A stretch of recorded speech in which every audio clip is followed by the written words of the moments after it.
រោគសញ្ញានៃជំងឺដំឡូងនោម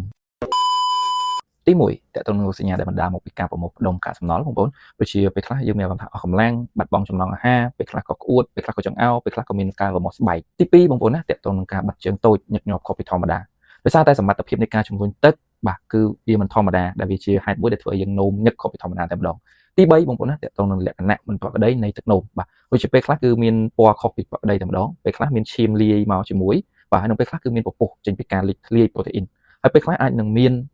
ថ្មចេញមកតែម្ដងបងប្អូនណាទី4បាទតើតើនឹងផ្នែកហើមឬក៏ជើងហើមដែលអាចបណ្ដាលមកពីការរក្សាជាតិទឹកឬក៏ការបាត់បង់ប្រូតេអ៊ីនដែលនាំឲ្យប្រូតេអ៊ីននៅក្នុងឈាមមានកម្រិតទាបបាទទី5បងប្អូនណាតើតើនឹងការនឿយហត់យ៉ាងងាយបាទធ្វើឲ្យឆាប់ហត់ដោយសារតែជាតិទឹកវាលើសនៅក្នុងរាងកាយបងប្អូនបាទតើតើនឹងទី6គឺតើតើនឹងបញ្ហាសម្ពាធឈាមខ្ពស់អាហ្នឹងក៏ជាកត្តាមួយដែរបងប្អូនទី7បាទគឺតើតើនឹងការរមួលក្រពើដែលអាចបណ្ដាលមកពី